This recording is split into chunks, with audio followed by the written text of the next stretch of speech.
অলিক কল্পনার ঝমঝমাটে ভৌতিক গল্পে আপনাদের আবারও স্বাগত। আমাদের আজকের গল্প বদলা।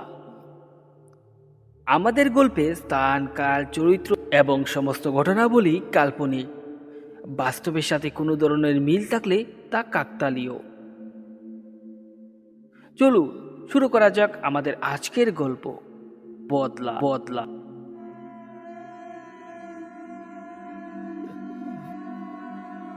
গ্রামে এক দরিদ্র কৃষক বাস করত। তার পরিবারেই অভাব অনটন লেগেই থাকত। তবে তার পাশাপাশি তার পরিবারে আরও একটা জিনিস লেগে থাকত, যা হচ্ছে তার সংসারের সুখ ও শান্তি। দিনে দুমুঠো ভাত খেলেও তার পরিবারে আদর্শ এবং শৃঙ্খলা সব কিছুই বজায় থাকত।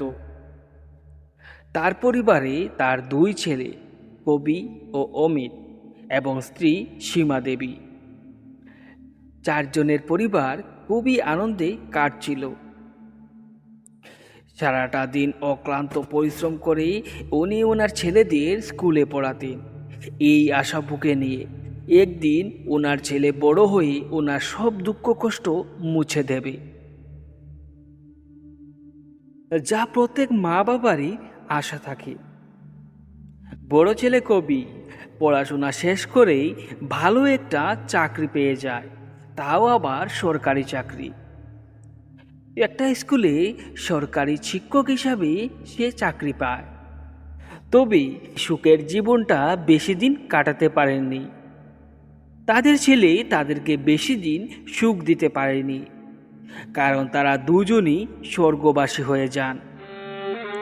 এবং ছোট ছেলে অমিত, সেও চাকরির জন্য ইন্টারভিউ দিচ্ছে, সাথে তার পড়াশোনাও চলছে। মা বাবা চলে যাওয়ার পর কবি তার ছোট্ট ভাইকে অনেক স্নেহ ভালোবাসা দিয়ে লালন পালন করতে শুরু করে। সে তার ছোট্ট ভাইকে তার প্রাণের চেয়েও ভালোবাসে। ভাই, তুই নিশ্চিন্ত হয়ে ইন্টারভিউটা দিয়ে যা এবং সাথে তোর পড়াশোনাটাও চালিয়ে যা। তবে তোর যা টাকা পয়সা লাগবে তা আমি জোগাড় করে দেব, তুই চিন্তা করিস না। বাবা আমাদের অনেক কষ্ট করে পড়াশোনা করিয়েছেন। বাবা যাওয়ার পর তোর যদি কোনো কষ্ট হয়ে থাকে তাহলে বাবা আমাকে কখনো ক্ষমা করবেন না। তোর যেখানে যা চাই শুধু তুই একবার আমাকে বলবি। কবি এবং অমিতের মধ্যে ভ্রাতৃত্বের সম্পর্কটা খুব গভীর। দুই ভাইয়ের সংসারটা ধরে রাখার জন্য একটা নারীর খুব প্রয়োজন। তাই তাদের পাশের বাড়ির পিসি কবিরকে একদিন ডাকেন এবং উনি তাকে ডেকে একটি মেয়ের কথা বলেন। মেয়েটি উনার পরিচিত। তিনি তাকে পরামর্শ দিন, তাদের সংসারে যদি সে আসে তাহলে তাদের সংসারটা আনন্দ খুশিতে ভরে দেবে। আর তাছাড়া তাদের পরিবারে একটা মহিলা মানুষের খুব বেশি প্রয়োজন। তখন কবি তার পিসিকে বলে, তুমি যা ঠিক বুঝো পিসি তাই করো। আমাদের গার্জিয়ান বলতে তো আর কেউ নেই, তুমি ছাড়া আমাদের কেই বা আছে। এখন তুমি আমাদের দেখাশোনা করে রেখো। কবির মুখে এরূপ কথা শুনে পিসিও মনে অনেকটা সাহস পান এবং তিনি সেই মেয়েটির বাড়িতেও খবর পাঠান এবং দেখতে না দেখতেই সেই মেয়েটির সাথে কবির বিয়ে দিয়ে দেন। মেয়েটি দেখতে যেমন সুন্দরী তেমন কাজেও পারদর্শী। অমিত খুব খুশি তার নতুন বৌদিমণিকে পেয়ে। সে বড় দিদির মতো তাকে স্নেহ করত। তবে কবিরের স্ত্রী শ্রীমা ছিল একটু পাতলা মেজাজি মেয়ে। তার দৃষ্টিভঙ্গিটা একটু অন্যরকম ছিল অমিতকে নিয়ে। অমিতকে সে ছোট্ট ভাইয়ের নজরে দেখতে পারছিল না। সে প্রায় অমিতকে অন্যরকম ইশারা ইঙ্গিত করত। তবে অমিত সব কিছুই এড়িয়ে চলত। বিয়ের ৩-৪ মাস পর এক দুর্ঘটনা ঘটে এই পরিবারে। শ্রীমার মনের কুচির চাহিদাগুলো সে আর ধরে রাখতে পারে না এবং একদিন সে অমিতকে সব কিছু বলে দেয়।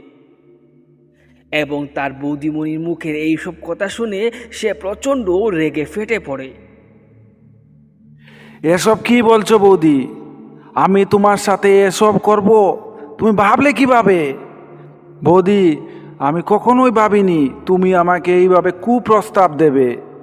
বৌদি, তোমাকে আমি মায়ের চোখে দেখতাম। বৌদি, তুমি আজ আমার সাথে যা আচরণ করলে তা আমি জীবনেও বলতে পারবো না। ছি বৌদি, ছি, তোমাকে আমি কখনো এরকম চোখে দেখিনি। দয়া করে তুমি এখন আমার চোখের সামনে থেকে চলে যাও বৌদি। আমি আর তোমার মুখটা দেখতে পারছি না। চলে যাও, চলে যাও এখান থেকে।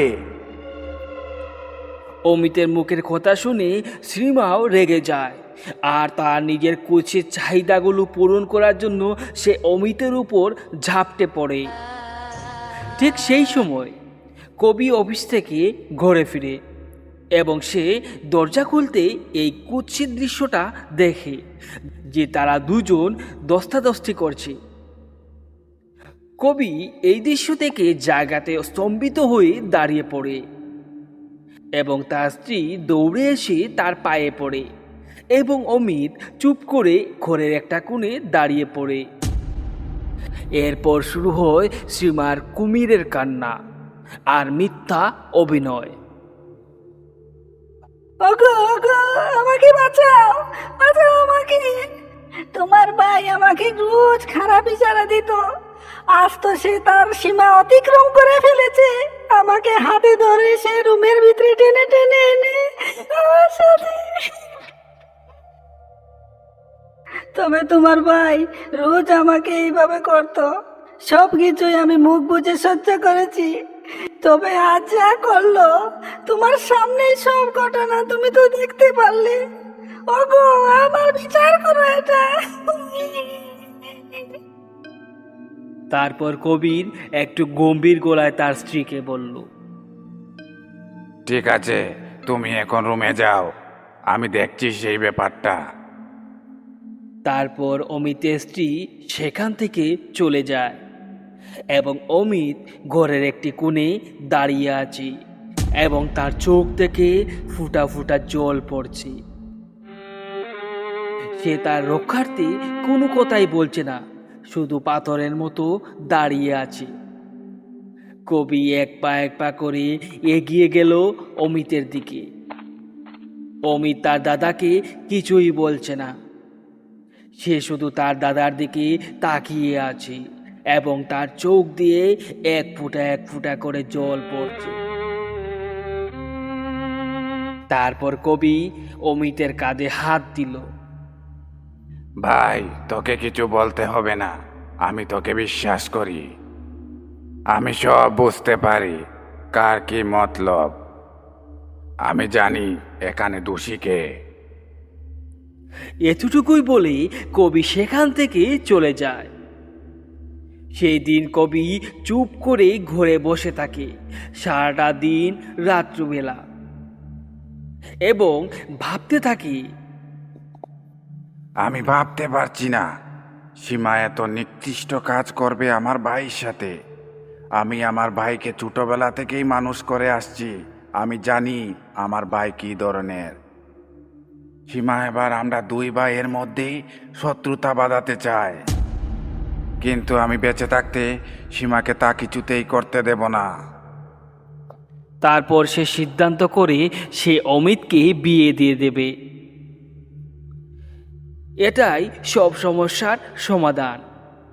পরের দিনই কবি সেই পিসির কাছে যায় এবং অমিতের জন্য একটা মেয়ে খুঁজে দিতে বলে এবং সপ্তাহের মধ্যে সেই পিসি আরও একটা মেয়ে খুঁজে বের করে দেন এবং 2 সপ্তাহের ভিতরে অমিতের বিয়ে দিয়ে দেন তার দাদা।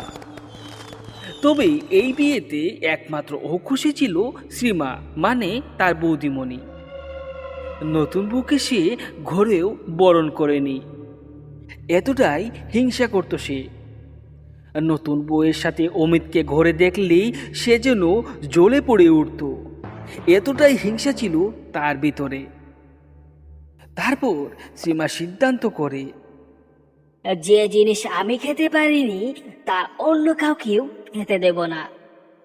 তার জন্য আমার যা করতে হয় আমি তাই করব। দরকার হয় আমি নষ্ট করে ফেলবো, তারপরও অন্য কাউকে সেই ফল খেতে দেব না।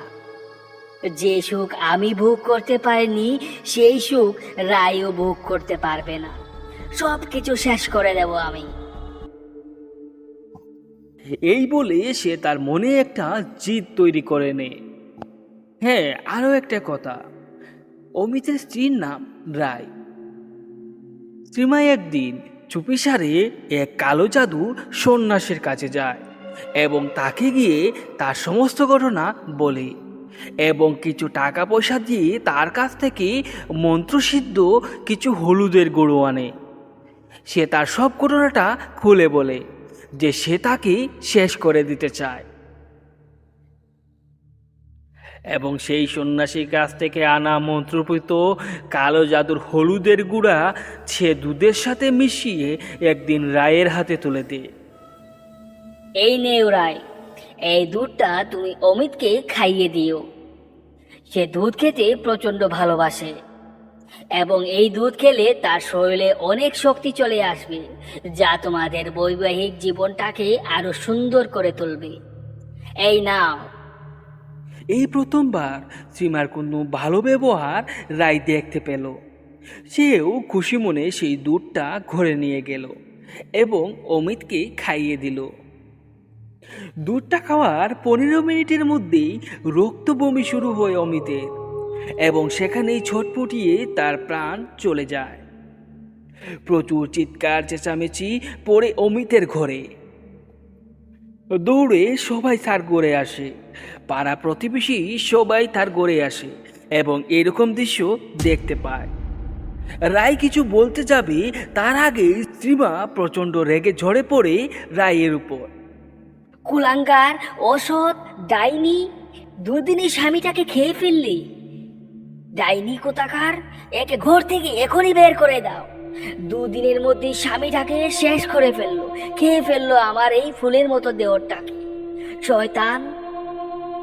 কয়েক ঘন্টা পর অমিতের দেহটাকে কবর দেওয়ার ব্যবস্থা করা হয় এবং রায়কে কুকুরের মতো সেই ঘর থেকে তাড়িয়ে দেওয়া হয় এবং যে জায়গায় অমিতের কবর দেওয়া হয় সেও কাঁদতে কাঁদতে সেইখানে পৌঁছায় এবং অমিতের কবরের উপর কাঁদতে কাঁদতে সেখানেই অজ্ঞান হয়ে যায়। কখন যে রাত্র হয় কখন যে দিন হয় সে আর কিছুই বুঝতে পারে না। রায়ের হঠাৎ চোখ খুলে অন্য এক ডাকে। কে মা তুই? এভাবে কবরের উপর বসে বসে কান্না করছিস কেন? কি হয়েছে তোর? আমাকে খুলে বল। তখন রায় তার সব দুঃখের কথা খুলে বলে। তখন সন্ন্যাসী বাবা তার চোখ বন্ধ করে কি যেন মন্ত্র জপ করেন এবং তার স্বামীর মৃত্যুর কারণটা খুঁজে বার করেন। তারপর সেই সন্ন্যাসী বাবা কবর খুঁড়ে অমিতের দেহটা বার করে নিয়ে যান এবং সাথে রায়কেও। তাদের দুজনকে এক গভীর জঙ্গলের কুটিরের মধ্যে নিয়ে যান এবং তাদের বলেন, এই ধর জলটা। তুই কাঁদিস না মা, এই নে জলটা ধর।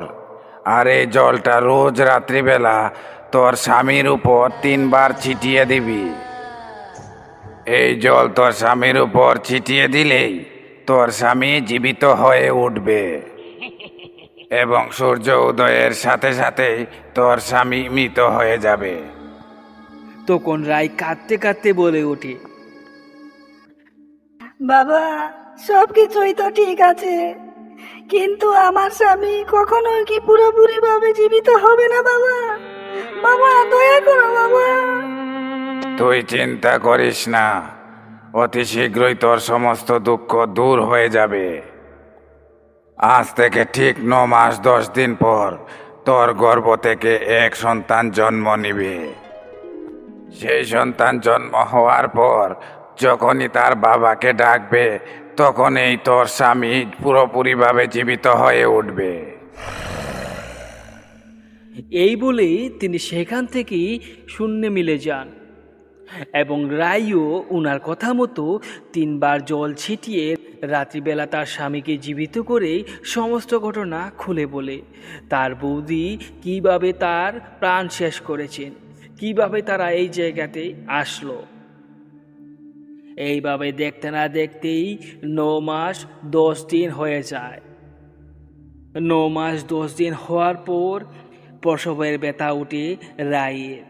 সে প্রচণ্ড চিৎকার করে ওঠে। অসহায় রায় তার স্বামীকে 3 বার জল ছিটিয়ে যে জীবিত করবে সেই সুযোগটাও পায় না।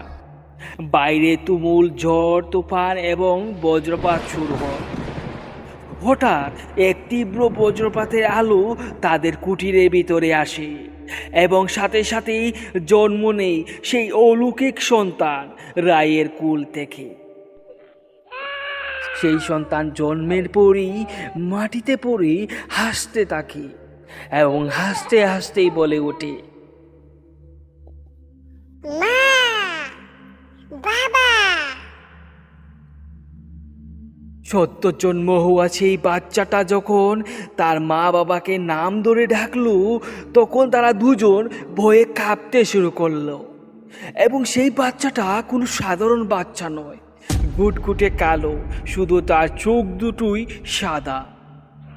এত ভয়ঙ্কর রূপ তার। ইতিমধ্যে অমিত জীবিত হয়ে পড়ে এবং এই বাচ্চাটাকে দেখে সেও ভয়ে কাঁপতে থাকে। এত ভয়ঙ্কর বাচ্চা, এটা কোথা থেকে আসলো? তাদের মনে এই প্রশ্নটা ঘুরপাক খেতে থাকে। তখন সেই বাচ্চাটা নিজেই বলে, মা, বাবা, তোমরা আমাকে ভয় পেও না। আমি এক সাধুর আশীর্বাদে তোমাদের ঘরেই জন্ম নিয়েছি। আমি তোমাদেরকে ন্যায্য বিচার করে দেব। তোমরা ভয় পেও না আমাকে। এই বাচ্চাটার কথা শুনে তার মা বাবা ভয় পেল না, বরং তাকে কুলে জড়িয়ে নিল। এই ছোট্ট বাচ্চাটা কিভাবে কথা বলছে তাদের দুজনের এখনো বিশ্বাস হচ্ছে না। তারপর সেই বাচ্চাটি তার মা বাবাকে বলে, মা, বাবা, তোমরা কাল রাত্রিবেলা আমাকে আমাদের বাড়িতে নিয়ে যাবে। আমি দিনের বেলা বের হব না। রাত্রি আমাদের বিচারটা করব। তার মা বাবা তার কথা মতো এর পরের দিন রাত্রিবেলা তাকে নিয়ে তাদের পুরনো বাড়িতে যায়। সেখানে গিয়েই দেখতে পায় শ্রীমা এবং তার স্বামী দুজনে বসে বসে গল্প করছে এবং তাদের পরিবারে অনেকগুলো বাচ্চাও আছে। তখন সেই কালো গুটগুটে বাচ্চাটা তাদের সামনে গিয়ে উপস্থিত হয় এবং এই কালো ঘুটঘুটে বাচ্চাটাকে দেখে শ্রীমা এবং কবি কেঁপে ওঠে। কি এসব? এর পিছন পিছন ঘরে প্রবেশ করে রায় এবং অমিত। তারপর সেই বাচ্চাটা বলতে শুরু করে, জেঠিমা, তুমি সেই কাজটা ঠিক করোনি। তুমি আমার মায়ের সংসার ধ্বংস করেছো। আমার বাবাকেই তুমি শেষ করেছো এক কালো সন্ন্যাসী মন্ত্র শক্তি দ্বারা। তুমি কি ভেবেছো তোমার এই পাপ লুকিয়ে থাকবে? না, কখনো না। দেখো, আমি তোমার কাল হয়ে এসেছি। আমি তোমার এই পাপের শাস্তি দেব। আমার মায়ের বদলা নেব। এই বলেই সেই ছোট্ট বাচ্চাটা হঠাৎ এক ভয়ঙ্কর দানবে পরিণত হয় এবং নিমিষেই গ্রাস করে ফেলে শ্রীমাকে। তাদের সামনে এই ভয়ঙ্কর দৃশ্য তারা শুধু এক কল্পনার মতোই দেখছিল, কিন্তু কারোর কিছুই করার ক্ষমতা নেই। শ্রীমাকে ভোগ করে সেই ছোট্ট বাচ্চাটা তার মায়ের কাছ থেকে অনুমতি নিল। মা, এবার আমার কাজ শেষ। এবার আমি চলি।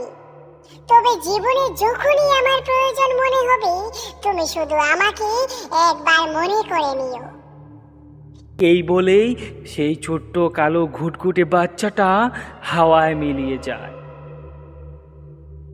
আপনারা এতক্ষণ শুনছিলেন আমাদের আজকের গল্প বদলা। গল্পটি যদি আপনাদের ভালো লাগে তাহলে অবশ্যই আমাদের ভিডিওটিকে লাইক করে যেতে ভুলবেন না। দেখা হচ্ছে আবারও কোনো নতুন ভৌতিক গল্পে, ততক্ষণের জন্য সবাইকে শুভরাত্রি।